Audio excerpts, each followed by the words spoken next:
asalaamaaleykum mbokk yi seetaan ITV ci seen émission bii di ànd xeex coronavirus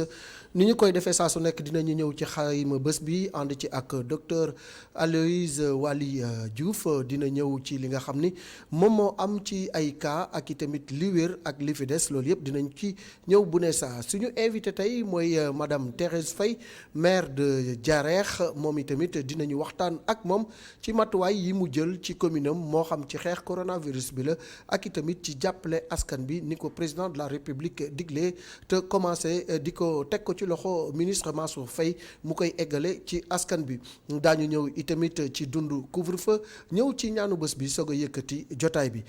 ci xibaaru coronavirus ni ki tey am nañu 97 cas muy juróom-ñeent fukki cas ak juróom-ñaar mu nekk itamit fukki cas communautaire ak ñeent waaye li ëpp ci cas yi ndakaaru lañ ko ràññee ndax boo xoolee ci 97 cas yi 86 yëpp fii ci ndakaaru la waaye tamit daanaka goxu Dakar yëpp daj na ci wàllu li ñu tuddee transmission communautaire dañuy ànd ak docteur Aloyse Waly Diouf nekk yi tamit directeur de cabinet wala bokk nekk ci ministère de la santé mu dellu siwaat ak ñun ci xayma bés bi.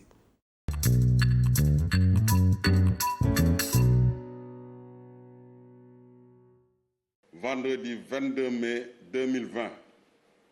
ci junni ak téeméer ak juróom-ñeent fukk ak juróom-ñeenti test yi ñu def juróom-ñeent fukk ak juróom-ñaar ñoo ci positif juróom-ñett fukk ak ñett yi di ay cas contact fukk ak ñeent yi di ay cas communautaire benn ci Cambérène benn ci Derklé benn ci Cité Bissap benn ci Yoff ñeent ci Géejawaay benn ci Almadies benn ci Ngor benn ci Liberté 4 benn ci avenue Lamine Gueye benn ci Kër Massar ak benn ci Touba juróom benn fukk ci malade yi ñu hospitalisé woon wër nañu bésu tey fukk ak benn cas ñu ngi ci suñu service su réanimation yi ñeneen ñi des ci hôpitaux yi ñu ngi tane. Ministère de la santé et de l'action sociale mu ngi dolli di woo askan wi ñu sàmmonteeg digle yi nga xam ne moom la ñu joxe. nañu sàmmonte ak digle yi nga xam ni moom la ñu joxe rawatina fii ci Ndakaaru tey jii bu ñu xoolee ci xayma bi dañuy xool ni Dakar moo nekk fi mu toll nii épicentre coronavirus bi maanaam fii la cas yi gën a bëre li koy misaal mooy tey Dakar dépassé na 2000 cas ci Dakar rek Dakar booy xool ba bërki démboo Njaay ñi ngi nekkoon ci 1982 cas buñ ci yokkee 84 cas yi nga xam ne am nañ ko tey Dakar mi ngi toll ci 2066 cas ci 2066 cas yooyu daanaka lu ci bari bokk na ci cas communautaire yi mu nekk lu nga xamante ni aussi bu ñu xoolee dafa dajale Ndakaaru parce que Ndakaaru dañ ko xaaj ay centre Dakar fi mu toll nii ci district sud bi am nañ fa 15 cas Dakar Nord am na 15 cas Dakar Centre am na 14 Dakar Ouest am na 10 Guédiawaye am na 10 Yëmbal am na 8 Pikine am na 5 Mbao am na 3 Rufisque am 2 Kër Massar am 2 waaye li ci gën a tey jii indi jaaxle mooy cas communautaire yi ni mu wasaaroo ci biir Ndakaaru parce que tey rek ci bésu tey bi boo xoolee ci 14 cas communautaires yi 13 yëpp biir Dakar la moo tax Ndakaaru war nañu xoolaat bu baax gestion épidémie bi fii ci Dakar parce que Dakar moom daanaka mbir mi fi la wulee ñaay bu ñu xoolee Cambérène tey am na benn Derklé am benn Cité Bissap am benn Yoff am benn Ngor am benn Almadies am benn Liberté 4 am benn avenue du président Lamine Gueye am benn Kër Massar am benn Géejawaay am ñeent mu mel ni que fi mu toll nii bu ñu xoolee rek mel na ni Ndakaaru mbas mi daj na ko wër na ko ndomb mu nekk kon situation bu nga xamante ni war nañ ci xoolaat nan la ñuy gérer l'épidémie au niveau de la capitale parce que nag diggante Ndakaaru ak région de Thiès jàpp tuuti département de Mbour ba egg Touba foofu la mbas mi gën a fëse ci la gën a feeñe ba tax na war nañu mun a xoolaat bu baax nu ñuy comporté woo parce que bu ñu demee bay wax ay cas communautaire yuy law am doomu jàngoro bi xamoo ku la ko wàll loolu war na ñu def ñun li ñu tuddee introspection mooy nit ki xoolaat boppam kenn ku nekk ci ñun na interroger boppam xool ndax deful dara lu nga xamante ni war na ko mën a indil jàngoro bi ndax jëlul risque yu mën a indi jàngoro bi ci moom jël risque mooy dem fu mbooloo di daje te defuloo li la waa kër docteur sant mooy takk sa masque mooy geste barrière yi nga respecté ko mooy nga raxasoo ndox ak saabu wa ilaa boo ko amul boo amee alcool gel nga utiliser ko bu dee itamit da nga nekk ci barab bu nga xamante ni nii da nga nar a sëqat wala nga nar a tisóoli wax nañu nga def ko ci sa coude bu fekkee ni da ngay ñandu wala ngay tufli nga def ko ci mouchoir sànni ko ci fu nga xamante ni poubelle la loolu yëpp bu ñu koy wax nit ñi c'est pour aar leen mais également ñoom it ñu aar ñi ñu nekkal parce que dara gënta metti nga am doomu jàngoro bi xamoo ku la ko wàll nga dem sa kër wàll ko ñeneen wàll ko waa koñ ba loolu yi tamit responsabilité bu metti la sur le plan de la conscience individuelle nit ki loolu dina metti ci moom nañu gën a sàmmonte ak li ñu kër docteur wax nañu gën a sàmm mag ñi parce que feebar bi wax nañ leen ko du lebal mag à partir de 69 70 75 jëm kaw daanaka bu la jàppee daf lay faagaagal bu dee da nga am ay feebar yu mel ni diabète yu mel ni hypertension yu mel ni maladie rénale wala nga am maladie respiratoire yooyu tamit bu la jàppee du la lebal kon ñooñu ñëpp ñun ñoo leen war a aar yi tamit xale yu ndaw yi wax naa leen ko suñu invité mooy madame Thérèse Faye maire de Diarèkh madame le maire directrice également de la case des tout-petits dinañu waxtaan ak moom ci li nga xam ni moo di mbas mi d'abord ñu nuyu ko bàyyi ko mu nuyoo ak askanu Sénégal madame Thérèse Faye ñi ngi lay nuyu di am mbégte lool dalal la ci plateau ànd xeex corona fii ci ITV. jërëjëf Malick maa ngi lay nuyu bu baax di nuyu suñu mbokk yi ci réew mi yëpp ñi nga xam ne ñu ngi ci Sénégal ak ñi nga xam ne ñu ngi ci bitim réew di leen encourager di rafetlu émission bi maa ngi lay gërëm di la sant. waaw léegi bu ñu ñëwee madame le maire laaj bu njëkk bi mooy d'abord ñu présenter nu Diarèkh commune la bu nga xam ne askan bi ñoo la wóolu dénk la ko nga nekk premier magistrat bi tey jii boo ñu doon ku bëgg a dem Diarèkh boo ko présenté dina war a xam fan lay jaar dina war a xam i tamit Diarèkh nan la bindoo présenté ñu commune bi nga xam ni tey jii dafa nekk ci sa responsabilité. jërëjëf Malick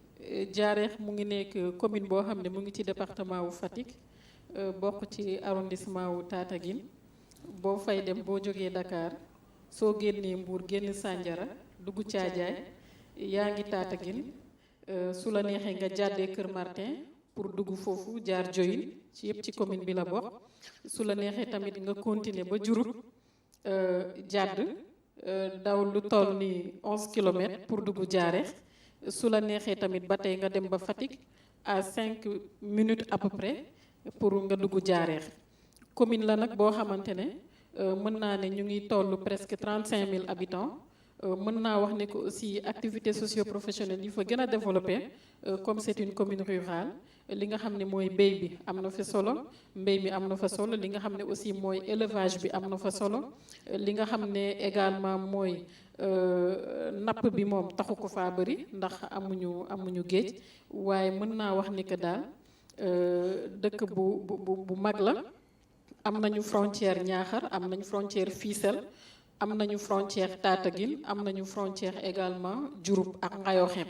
donc su ma doon présenter commune bi daal noonu laa ko mën a waxee brièvement di wax ne askan wu am jom ñu am fula ñoo fa nekk ñoo xamante ne liggéey rek la ñu xam te yàlla tax waaye tamit ñoo xam ne seen ngor lañ jiital ci lépp ba tax na mën naa wax ne que ñoom daal ñàkk jëriñu daal la ñuy dund. ñàkk jariñu la ñuy dund loolu moom yàgg na ci ñun séeréer ndax ku ñu xam-xam ni jom ak fula ak fayda ak bay dunde loolu ci ñun la fekk baax. alors dañuy ñëw d'abord ci situation nationale bi ban jàngat nga ci am ci li nga xam ni moo di coronavirus bi ni muy maanaam jëme kaw rawatina fii ci Ndakaaru nga xam ne tey jii daanaka 2000 cas yi dépassé nañu ko.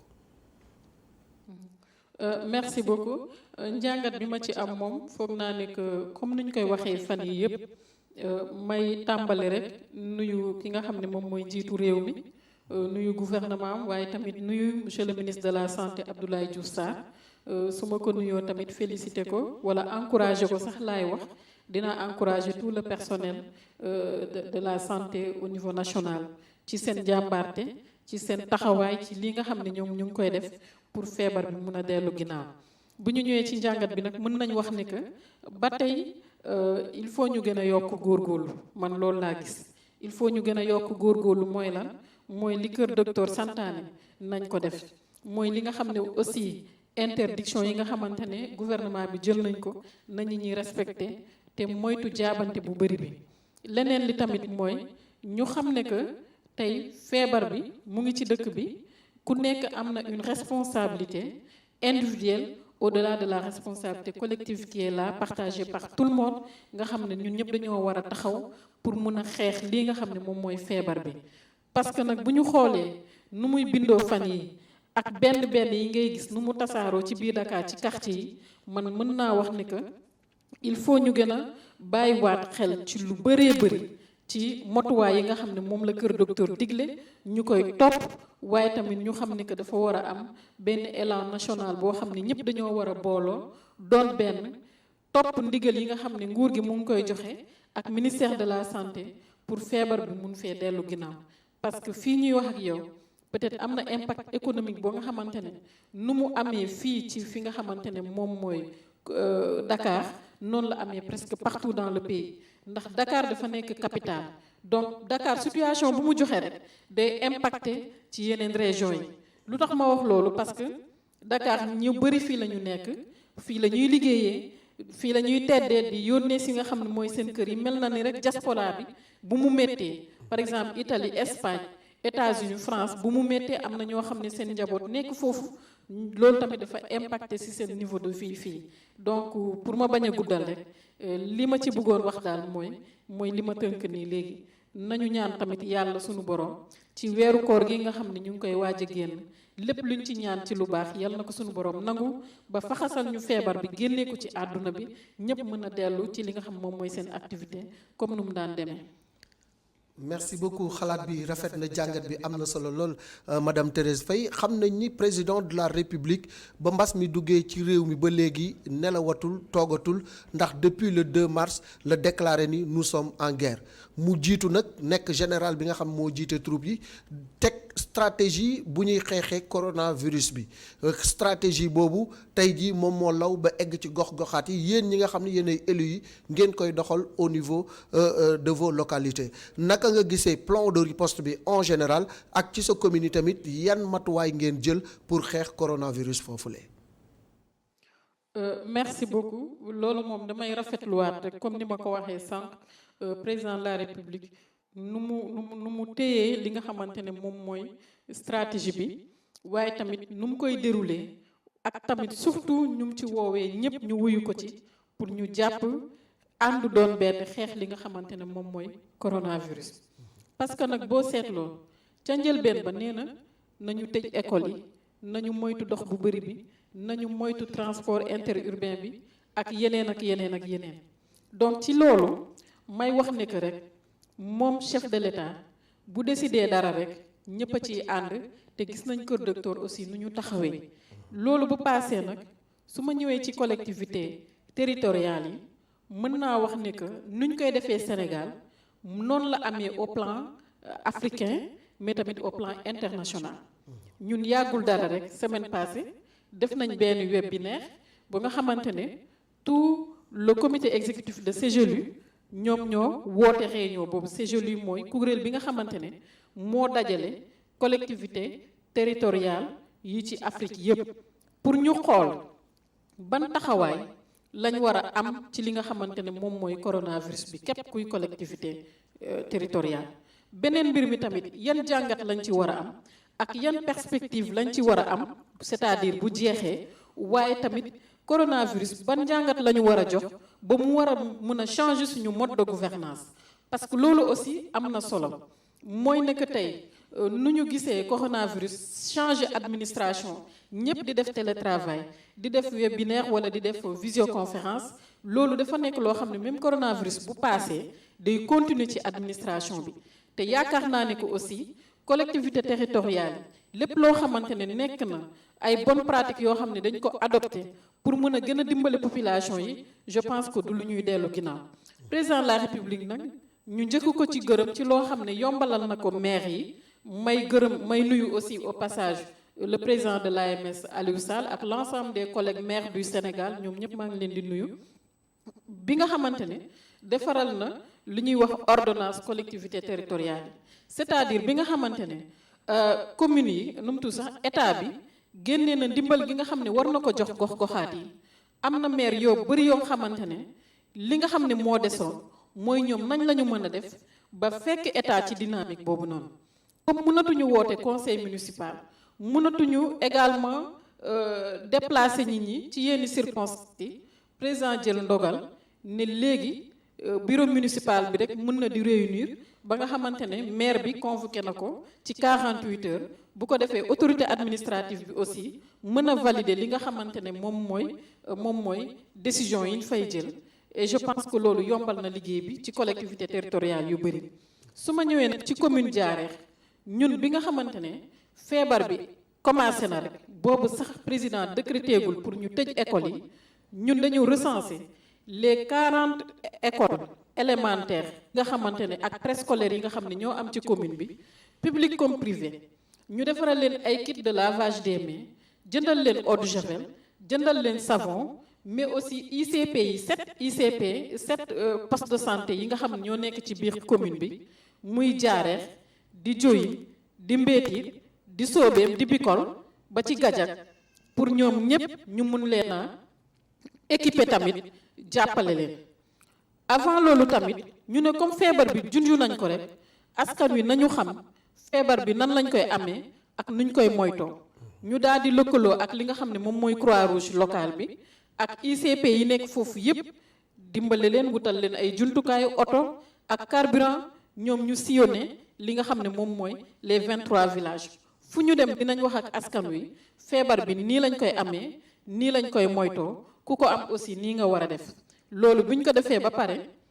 faf nag matériel yooyu ñu jëndoon ci diggante bi, président daal di décréter li nga xam ne moom mooy ubbite école bi. ñoom aussi ma ne leen waa CODEC denc leen li nga xam ne moom mooy seen matériel boobu, parce que à tout moment école mën na ubbi. yàlla def na nag école ubbi na,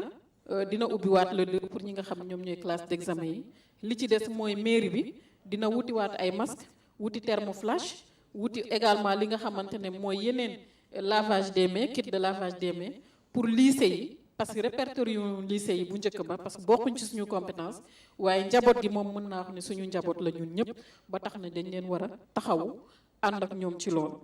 loolu nag bu passé, ñun bu ñu ñëwee ci aide alimentaire bi, Diarèx am li nga xamante ne mooy 2410 bénéficiaires. boo jëlee 2410 bénéficiaires, ñu daal di woote comité communal de ciblage, chef de village yi ñëw, responsable des femmes yi ñëw, représentant église, représentant ñi nga xam ne ñoom ñooy musulmans yi, ñëpp ñëw, Croix-Rouge ak ñëpp bu ñu teewee ci lañ wax ne que nag chef de village bu ne ak comité villageois bu ciblé li nga xamante ne mooy les ménages impactés par le Covid, nañu génne li nga xam ne moom mooy le nombre de ménages yi des nga xam ne du bokk ci li état di jël en charge. buñ ko recensé, loolu mu ngi nekk presque 681 ménages. ci la ñu defaatee beneen conseil pour gën a defaat beneen virement de crédit, gën a dajalewaat suñuy mën-mën tamit pour mën a compléter li nga xamante ne mooy 681 ménages boobu. ñu arrondir ko sax ba 710 parce que compte bu nekk mën na manqué ci diggante bi comme mën na yokk. donc ci li nga xam ne moom mooy commune Diarèx lii mooy li nga xam ne ñu ngi koy def. ci ndimbalu également autorité administrative yi il faut ñu leen sant leen parce que lépp luy sous-préfet lépp luy gouverneur di préfet may nuyu suñu sous-préfet Tataguine ñoom ñëpp nelewatuñu yandooratuñu ñu ngi liggéey pour xool nu ñuy def ba dimbale askan wi. Croix-Rouge bi aussi boo duggee tey Jaareex ñoom ñëpp ñu ngi def lu ñuy wax ay points de lavage des mains ànd ci tamit ak waa AFUD mooy association bi nga xam ne moo dajale ndaw ñi ci dëkk bi yépp ci commune bi pratiquement di dimbale aussi askan wi ci sensibilisation bi cotiser seen xaalis aussi fekk ci maire bi ci liggéey bi pour mun a jàpp ci loolu. Donc mënoon naa lim lu bëri waaye initiative yi daal bëri na feebar bi nit ñi léegi xam nañu li ci des tamit mooy ñëpp a ngi moytu ñëpp a ngi góorgóorlu tamit loolu yëpp tamit foog naa ni que rek situation bu taxaw la boo xamante ne xëy na def ñoo bett waaye comme on dirait dans chaque situation il faut toujours s'adapter et prendre les mesures idoines. Merci beaucoup. Madame le maire wax nga ko léegi mu nekk lu am solo di ay action yu bëri yu ngeen mëne rawatina ci dimbali ñii di njaboot yi wax naa ko li état bi di joxe amaana wax nga ko léegi mënta daj ñëpp waaye yéen tamit am na lu nga xamante ni yokk ngeen ko ci pour mën a daj le maximum de ménages. Alors bërki démb bi ma lay woo rek yaa ngi ma ne xanaa da nga yëg ni maa ngi Jaareex ndax da nga yëg ni camion ceeb yi mi ngi ñëw ndax mën nañu jàpp ni foofu ci Jaareex rek ñëpp ñi ko war a jot dinañ ko jot ñi nga xam ni ñoo ko yelloo dëgg-dëgg ñoo koy jot du am parti pris du am xaajaloo ak seen du am tamit lu nga xamante ni mooy parparloo. jëf ci laaj boobu noonu am na solo waaye parparloo moom mënta am surtout rawatina gox boo xamante ne yaay ñoom ñooy yow su ma ne yaay ñoom ñooy yow mooy nga juddoo ci dëkk màggee fa yaroo fa ñëpp xam la xam say waajur xam jàppale la tamit loo soxla amul kenn koo xamante ne day taxaw di naan déedéet je pense que loolu mënul demee noonu. Beneen mbir bi tamit mooy ki nga xam ne moom mooy président de la république moom li ko yitteel noonu lañ koy defee mooy fu doomu aadama mënta nekk rek bu jotul sax ci ndimbal gi nga xamante ne moom joxe na ko na gox-goxaat yi jàppale effort boobu noonu ba mën a participer ci loolu. May wax ne que nag système bii ma expliqué léegi ci ménage yi ñun 100% la ñuy joxe li nga xam ne moo ciy nar a doon différence mooy état fu muy nar a joxee ñaari saaku ceeb ñun benn saaku ceeb la ñuy joxe muy commune bi. Loolu tamit nag foog naa ku xamante ne naroo woon am ba am loolu am diw am li nga xam ne moom mooy pat bi aussi mais tamit am surtout suukar loolu je pense que dina nekk loo xamante ne dina tane ñu def rek noo nga xamante ne dafa tolloog suñu doole. Te li ñu gën a motiver tamit ñu doxalee loolu mooy Malick ñun suñu xalité yow séeréer nga war nga xam loolu pour nga dugg ci benn kër nga xam ne fukki njël nga fa nga jox juróomi njël yi bàyyi juróom njëyeene njël yi loolu tamit dafay métti ci ñun trop day diis ci ñun trop. Moo tax ñu ne gouvernement bi gannaaw bi nga xamante ne def na effort bu mag bu toll noonu ñun aussi waruñu des ginnaaw parce que tey jii ñun ñoo nekkal ki nga xam ne mooy président Macky Sall ci suñuy gox ñoo fa nekk bëtam ñoo fa nekk tànkam di dox di wax ci li nga xamante ne moom mooy directive yi nga xam ne moom mooy état bi joxe. Donc ci loolu aussi keroog jot nañu li nga xam ne moom mooy ceeb bi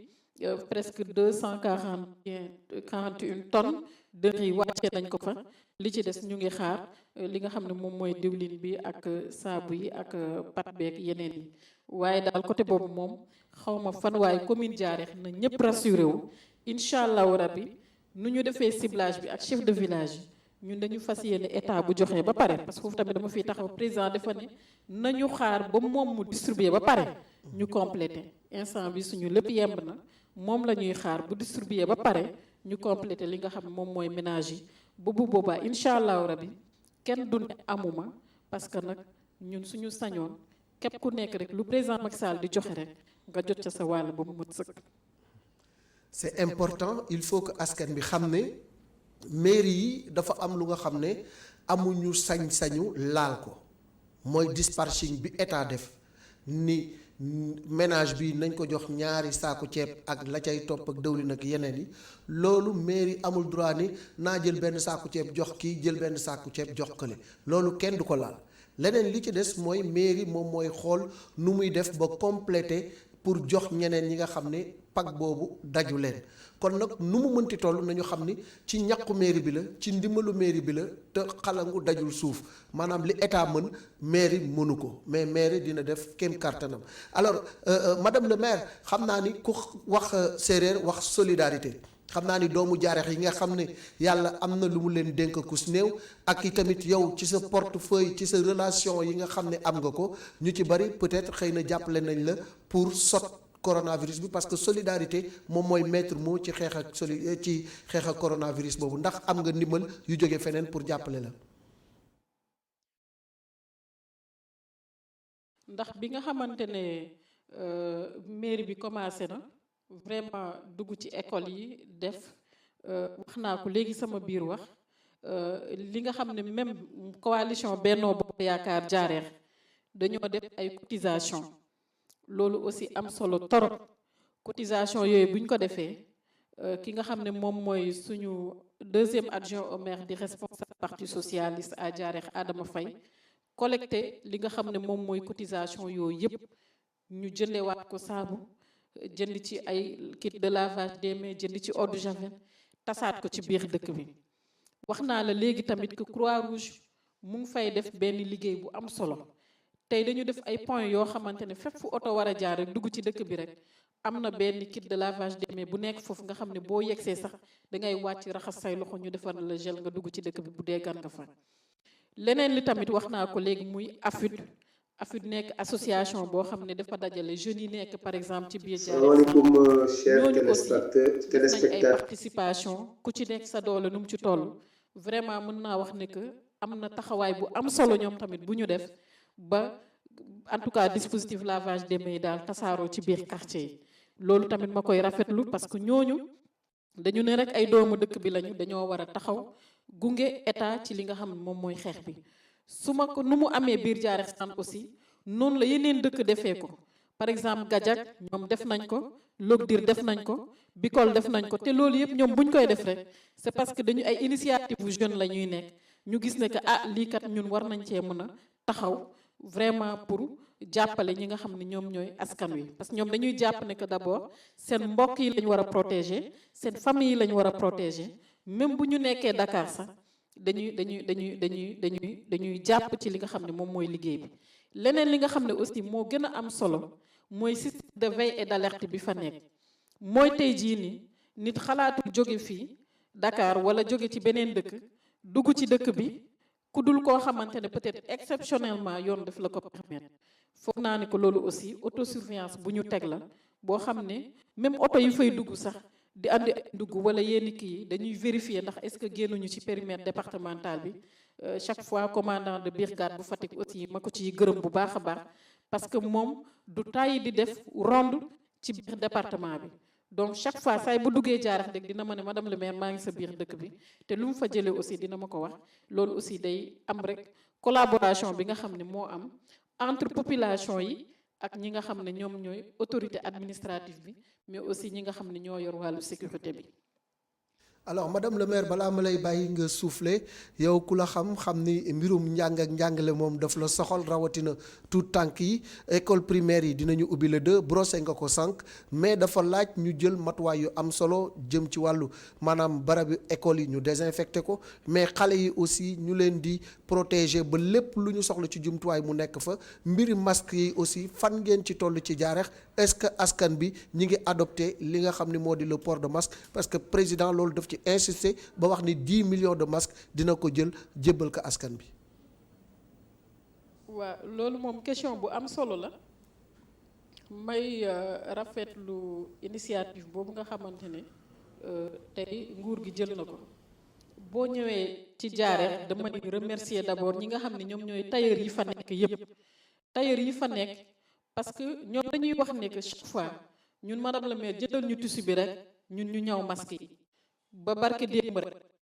foog naa ne que maa ngi jox ki nga xam ne moom mooy premier adjoint au maire Jean-Marie Cheikh Ndiaye loo xamante ne ay tissu la ko war a jënd ñoom ñu ñaw ko gratuitement donc moo tax rek may wax ne que élan de solidarité bi moom dafa weesu sax ñun ñu ko foogoon te tey jii nii masque yooyu ñuy ñaw ñun yéene giñ ci am mooy distribuer waat ko ci école yi jox ko xale yi nga xamante ne ñoom ñu ngi war a ubbi le 2 pour defi classe d'examen. waaye tamit danga may mu am beneen initiative boo xam ne ñu ngi ciy liggéey fan yi yëpp ci ndigalu madame le ministre Ndeye Saly Diop Dieng ma nekk point focal région de Fatick am moo jigéen ñi nu ñuy dajaloo pour def li nga xamante ne mooy defar masque jàppale ko askan wi. loolu aussi dafa nekk loo xamante ne dafa visible sur le terrain à Fatick ñëpp ñu ngi jàpp ci élan de solidarité boobu noonu di defar masque yi te surtout li nga xam ne moo gën a motiver nit ñi mooy école bi nga xam ne war na ubbi le 2 foofu nag ñuy gën a ñaaxaat ñëpp rek parce que suñu waxee école mu ngi ubbi pour ñi nga xam ne dañuy defi classe d'examen defuñu ko pour exposer xale yi mais c'est parce que y a des contraintes yoo xamante ne ñoo fi nekk contraintes yooyu nag li tax ma wax ne que am na faut ñu xam ne que xale yi dañu nekk classe d'examen xale yi dañoo war a dañ leen a war a évaluer mais aussi dañoo war a dem classe supérieure loolu lañ leen di ñaanal donc ba tax na désinfecter li nga xam ne moom mooy école yi priorité la ci ñun barki démb rek maa ngi ciy jokkoo ki nga xam ne mooy chef de service départemental bu service d'hygiène bu Fatick ñoom tamit ñu ngi def liggéey bu am solo waaye tamit bi ñu désinfecter affaire yi vérifier point d'eau yi parce que école yi dañoo war a am ndox loolu tamit vraiment en tant que membre du comité interministériel pour la reprise des cours ñu ngi ciy liggéey ak ministère de l'éducation nationale di ci liggéey aussi ak ki nga xam ne moom mooy le ministère de la formation professionnelle mais également l'ensemble des ministères yi nga xam ne ñoom la ñu impliqué ñun ñu fa représenté ki nga xam ne mooy madame le ministre Ndeye Saly Diop di le ministère de la femme donc bref li nga xam ne daal moo am mooy un engagement communautaire laa fi gis te incha allahu rabbi buñ ci continuer yaakaar naa ne que feebar bi dina dellu ginnaaw bu baax a baax. touchons du bois xam naa ni jaareex moom amaguñu kaa. te yàlla buñ ko am. moom yàlla nañ ci yàlla musal vraiment amaguñu kaa en tout cas li may wax rek mooy di ñaan sax mu génn Sénégal. du ma ne mu génn Fatick kese mais na génn Sénégal na génn àdduna bi waaw loolu daal la ñuy ñaan yàlla sunu borom yàlla na ko def ci barke weeru koor gi ñu nekk vraiment mu nekk loo xamante ne ñëpp dañ koy fàttaliku ci diir bu dul yàgg incha allah. amiin dinaa dellusiwaat léegi madame le maire ñu bàyyi la nga respirer tuuti ñu daal di dugal suñu benn rubrique muy dund coronavirus nan la ko ñenn ci askan bi di dundee ñu ànd ak Ablaye Ndiaye ci loolu.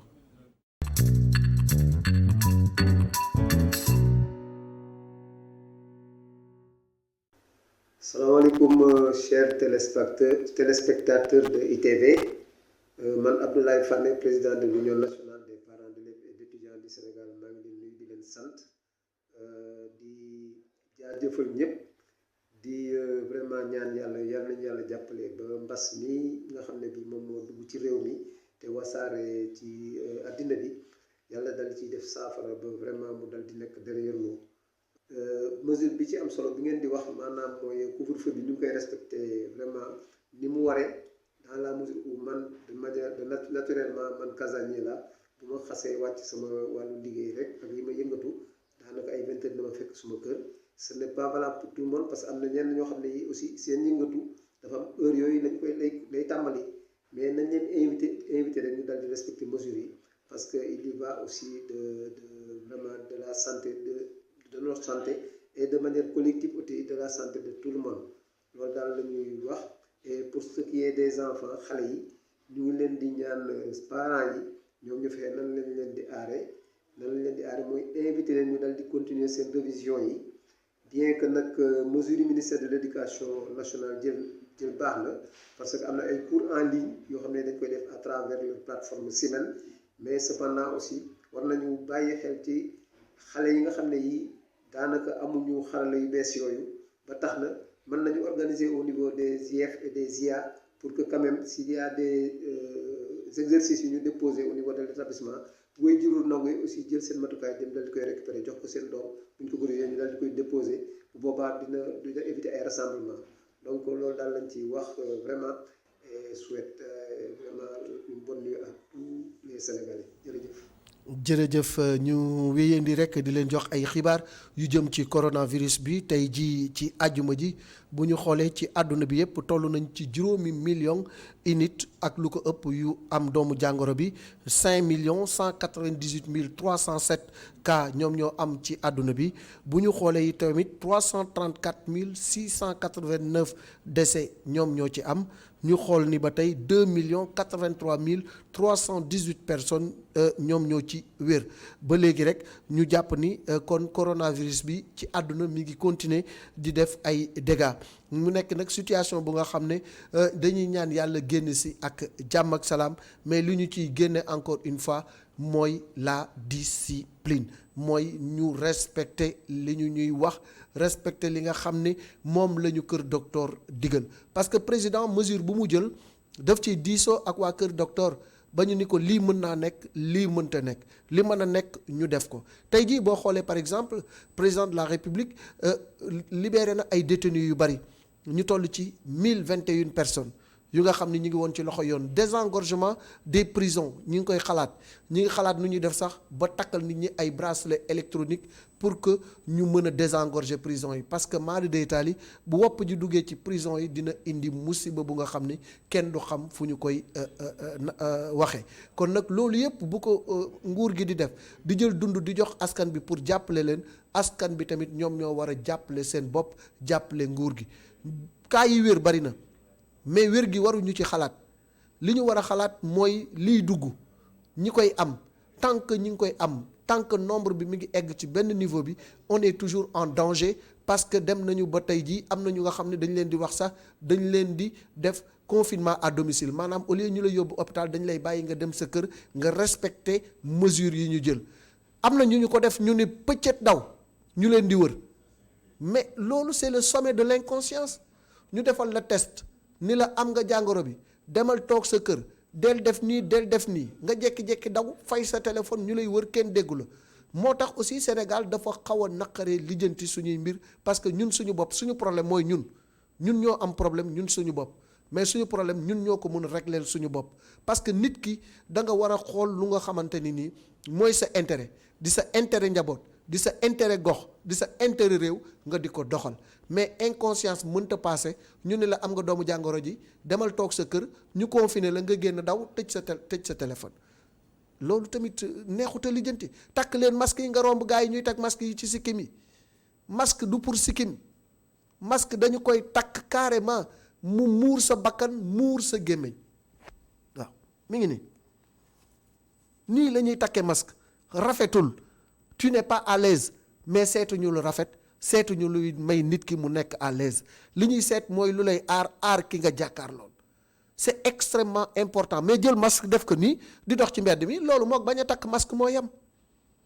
nañuy takk masque yi nañ koy respecter c'est extrêmement important parce que fi mu toll nii loolu moo ñu mën a dimbali ci jàngoro ji nañu respecter gel yi loolu moo mën a dimbali nit ñi ci jàngoro ji raxasu ndox ak saabu yomb na nañu koy def mag ñi bu ñu leen yóbbul jàngoro ji parce que mag fa mu toog la toog yor kurusam xale mooy jël tànkam dox dem ci ay ndaje jël fa jàngoro ji indil ko mag daal di lor sa maam mu daal di faatu parce que jàngoro ji du lebal mag du lebal ku feebar encore une fois nañu gën a responsable nit ku nekk jàppal ni yow yaay premier soldat bi war a daan coronavirus ci sa comportement nous devons adopter un ensemble de modèles comportementaux qui puissent nous protéger contre le coronavirus.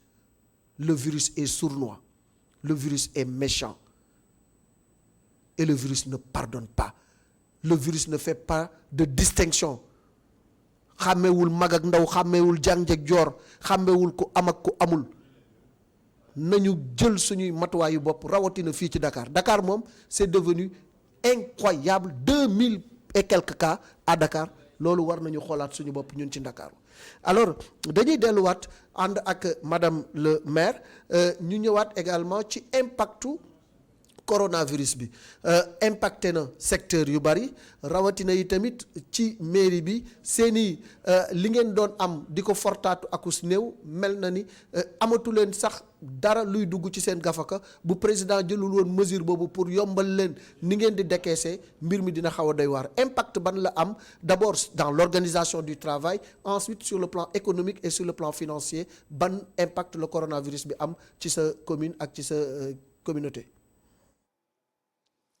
Merci beaucoup Malick question boobu am na solo trop parce que tey nag mën nañu wax ne que comme ni ma ko waxee sànq impact bu muy am à Dakar day am ay effet ci li nga xam ne moom mooy si suñu gox-goxaat yi parce que tout simplement li nga xamante ne moom mooy niveau de vie population yi ñi leen di nekkal ci réewu taax yi di leen di dimbale weer bu dee loolu aussi bu wàññeekoo rek ñoom dañ koy yëg beneen fànn bi aussi fi nga xam ne mairie bi yëg na ko ñun recette yu bari ci luuma yi la ko commune yi di jëlee par exemple ñu ne dimanche marché Diohine la collecteurs yi dem yenn di collecté ba ngoon mën a ñëw verser li nga xam moom mooy horaire yi ak clando yi aussi recette yooyu aussi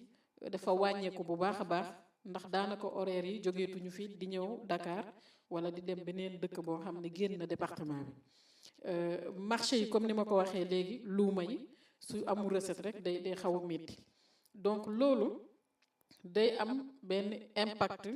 boo xam ne au plan économique moom la am ci collectivité bi te yaakaar naa nu mu doonee jaare noonu la laalee bépp dëkk boo xam ne am na luuma leneen li tamit mooy Malick dëkk si suñu gox-goxaat yi dangay am sa nag am soxla mën a dem ci luuma jaay ko pour mën a faj say soxla wala nga mën a jël sa xar dem jaay ko mën a faj sa soxla wala mën a jël sa beneen marchandise jaay ko mën a faj sa soxla waaye loolu yëpp daanaka mën naa ne amatul wàññeeku na bu baax parce que nag même fii may wax ak yow nga xam ne président de la république dafa ne léegi autorisé na luuma yi ñu ubbi au périmètre du département ba tey nit ñi sax dañoo xof mën naa ne kenn ubbiwul en tout cas si suñu gox-goxaat yooyu en tout cas ñun suñu marché yi ubbiwuñu Diouroup aussi gis naa def nañu benn communiqué wax ne ubbiwuñu parce que population yi seen bopp ñoom ñoo xam ne feebar bi il faut ku nekk nga aar sa bopp il faut ku nekk nga jël say responsabilités impact boobu daal vraiment au plan économique am na et en dehors du plan économique mën naa aussi effectivement au plan financier c'est lié parce que tey jii nii boo amul ay recettes mënoo réaliser ay activités yoo xam ne aussi mën na la améliorer li nga xamante ne moom mooy par exemple plan d'action annuel bi nga xam ne moom nga tegoon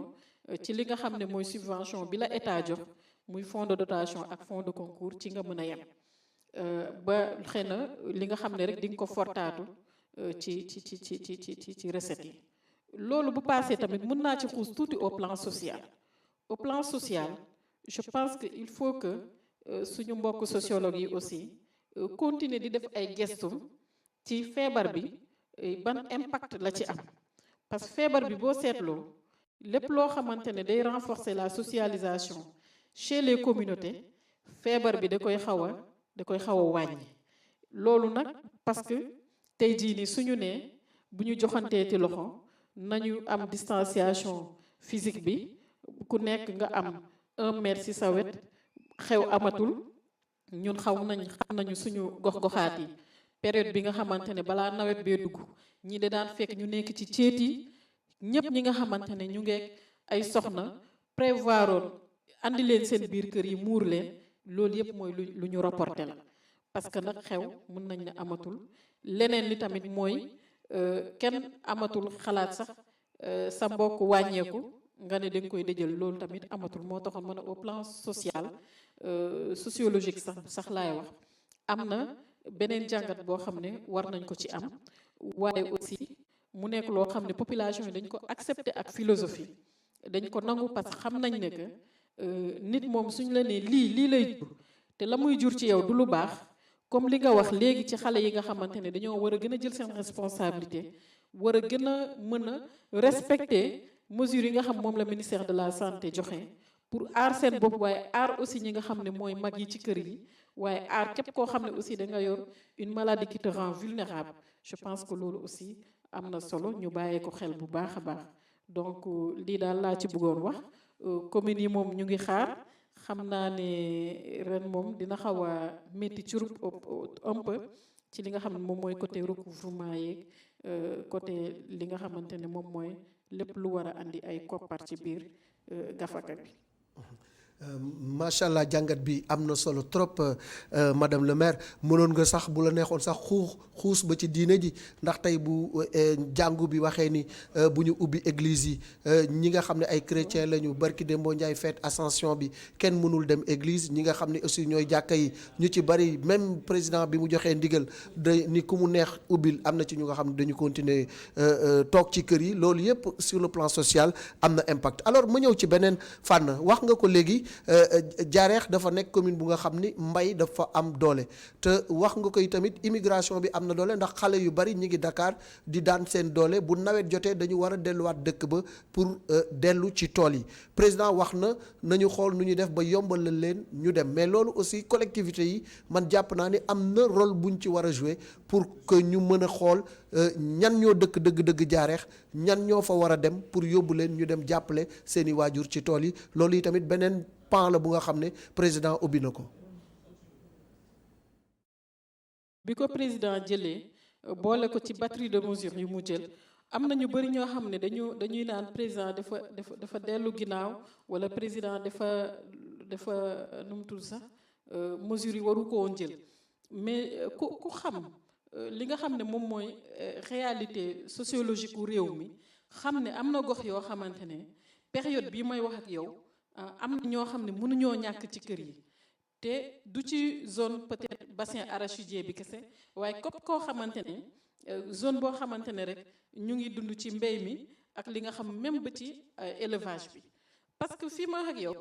commencé nañ di xawma ruuj lañ koy wax pour nettoyer li nga xam ne mooy tool yi et puis balaa mois de juin sax ñu commencé jiw li nga xam ne moom mooy dugub bi donc tey am na kilifa yoo xamante ne ci biir kër yi seen doom yi ñu ngi woon Dakar vraiment di daan seen doole su fekkente ne et la plupart ñu fi des jamono gii ñu ci bëri am na ñoo xamante ne seen liggéey dafa arrêté mënatuñu dem xëy léegi nag li séeréer di naan mo mbin mo akok loolu mënul nekk mo mbin mooy lan mooy réer ci kër gi réer ci àll bi c'est-à-dire yaa ngi ci àll bi nekkatoo ci kër gi yaa ngi Dakar sa liggéey doxatu fa am responsabilité beneen boo waroon assumer wetu papa ak yaay béyal ko ba nga xamante ne bu nawet bi jeexee dina am lu mu dundee loolu tamit mënoo koo def je pense que côté boobu la président comprendre ba mu tax mu ne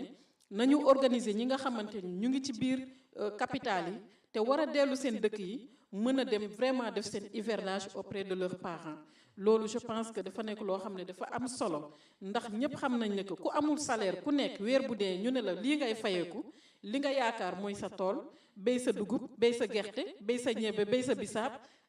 yàlla may la ci ndam bu nawet bi jeexee nga am loo xamante ne moom ngay dundee ak lu lay say doom yónnee wala bourse familiale boo ci am teg ko ci mën a continuer di dund loolu nag ku ko bëgg a xañ baadoola ku ko bëgg a xañ béykat yaakaar naa ne que dina doon loo xam ne dina métti ci yow moom torop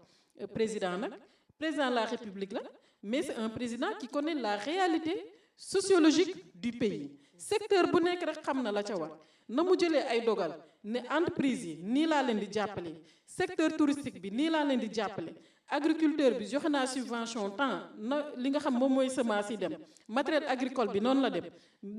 na dem noonu la xamee ne que yooyu yëpp bu demee ci gox-goxaat yi ña ko war a béy bu dee ñu ngi ci capital yi nañu dellu mën a jàppale seen waajur yi te je pense que dispositif bi ministère de l'éducation nationale def ba ñu mën a faire retourner les enseignants dans leur lieu dans leur poste c'est-à-dire ku ci nekk fa ngay jàngale nga mën fa dellu pour mën a assurer li nga xam moom mooy le reste de l'année pour les classes d'examen suñ ko defee pour ñi nga xam ne ñoom ñoo war a dellu ci kaw gi aussi pour béyi loolu aussi am na ci solo bu baax a baax a baax donc loolu moom man mesure la boo xam ne dama koy rafetlu bu baax di wax ne que nag réew nag du loo jël ñëpp ànd ci ak yow parce que ku ci ne am na nooy xalaatee waaye tamit ku ci nekk nag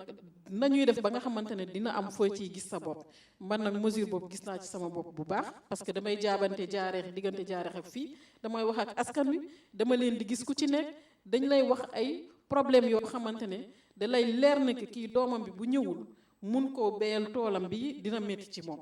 donc loolu moom mu nekk loo xam ne ñun dañ koo rafetlu bu baax a baax a baax. alors madame le maire mënuma la bàyyi te bàyyiwuma la te waxuloo ak sa mbokk yi ci séeréer ci sensibilisation en 2 minutes fogole séeréer. merci beaucoup o fogole sereer in way simna nuun o kiino kiin no gonum fo simangolum laye meke te refna fop a anda ye jirle ke rokna saate fe a layel coronavirus ka ref jir la ando naye a xijla adna fop keke ando naye koy ten refu in fogo sereer fat ino i ndam teen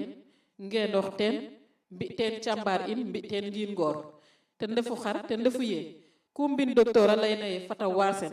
fat i mbaasin fat i laxadooxa bata xool fo saaf fo eau de javel keke ando naye ten refu o kiina genwanga mene fata ci o kendum mètre bata matin bata sis fo ten lakas ke ten refu ye masque ke fat wiin we mbaɗin ando ko xan masque chere oxu fina 300 000 francs wala 1500 wara jeg masque tadik ka ando naye xano waago roko xaden oxu roding na ten o waago dapin waago changer in parce que koy jirle fop a anda meta refa no don wala o ñis wala na ngid donc kaga fop aussi ke an kena dimle ka in ten rek ten refu ye i mbaago laxada xa ɓay in utiliser a gel hydroalcoolique mais aussi surtout moytooxa ke ando naye ten refu mbokatoor ne daal ten moƴu garaaw no keke ando naye ten refu ne jirle a xamtita donc kene bug umo lay fog sereer gidma fop sereer sino ñoomin kayo saafeno fop maxey gidma nuun sant a nuun laye koy fat i ndam rek to rooga tax so koy nu nget tamit nuun maak we nget yo parce que i anda ye saate fe muta toloox na rek a jega maak we ando naye we koɓale te a jega ka da mbaag na ta in way leya nuun tamit nu nget rooga dimle a in a dimle adna fe fop jirleke a waago sutoox meen jërë ngeen jëf ko njëla nu na paax gis nga Modou Diouf mi ngi kontaan mi ngi tëb man tamit laal nga ma ndax séeréer saafeen la donte dégguma séeréer boobu bu baax moom sax laa gën a dégg ke saafeen bi mais daal okkino pogum jërëjëf laa ndigil jërëjëf merci beaucoup madame Thérèse Faye maire de Diarekh nga xam ne tey jii waxtaan nañu ak moom ci lu yaatu ñuy rafetlu xam-xamam ñuy rafetlu dalam ñuy rafetlu également vision ak également son sens des responsabilités ak ni nga xam ni noonu lay jàppale dëkkam séeréer fier de l'être jaajëf mbokk yi yaakaar naa ni dañuy daal di tëj ma daal di gërëm Ablaye Ndiaye daal di gërëm i tamit Dami yu ci technique bi nan la ma wax waxoon sax Dami Dami nga xam ne mooy docteuru technique bi le docteur de la technique moom tamit mi ngi fi ñuy jaajëfal suñu cadreur di jaajëfal suñu gars yëpp merci beaucoup ba altine incha allah di leen ñaanal nag korité jàmm ak salaam merci à lundi.